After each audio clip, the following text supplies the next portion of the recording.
Okay, so force and field.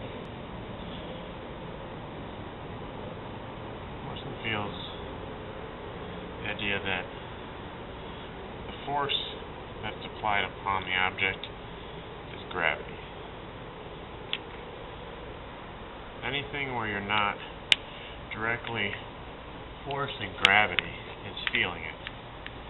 You really have to learn how to feel it out and sort of do what it's capable of doing, not what you want to do. So you have to be in the moment, sort of meditate with it almost.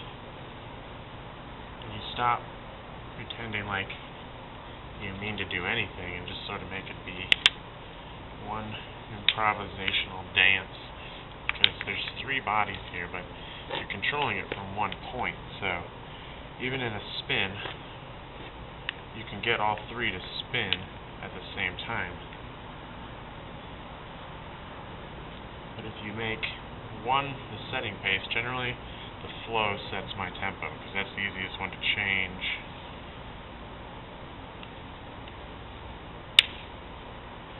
But let's say you're holding the flow. This is, stop saying oops. This is on. It's flow and chaos. On's pretty complicated once you get into it. This becomes what Larry's jive style turned into. Keep a tempo with it, and then pass it back and forth.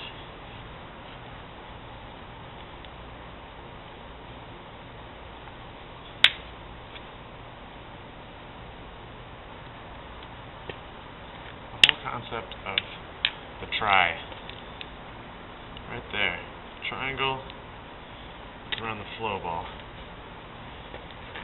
The big key to feeling the flow and with some confidence.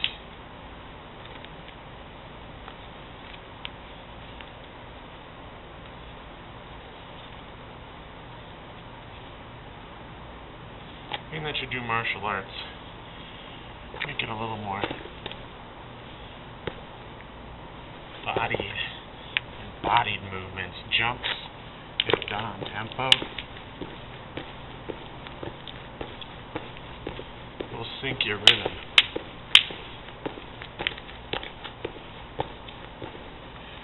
So, tempo your jumps.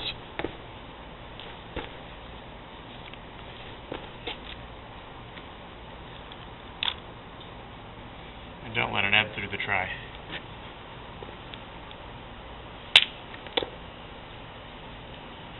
The whole idea of feeling the force really comes into play a lot in your twists and tangles, because you can get two spins around it and pull it tight to lock it. But if you let go of it while in that circle, you can do it infinitely.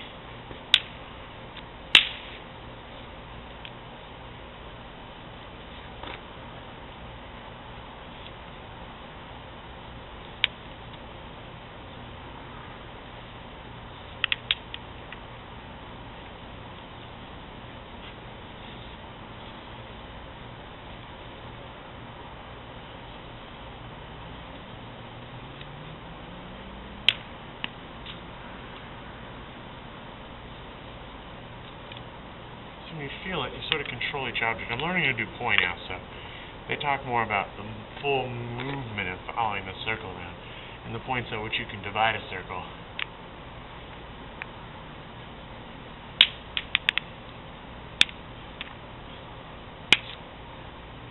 There's a lot of culture to AJ that will come out with the language.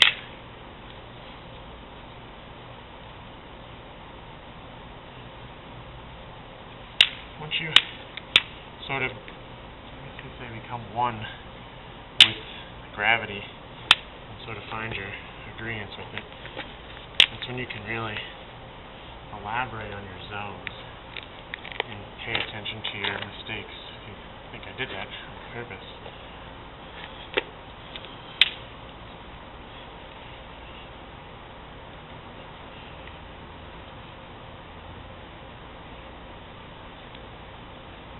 See the timings on the turns?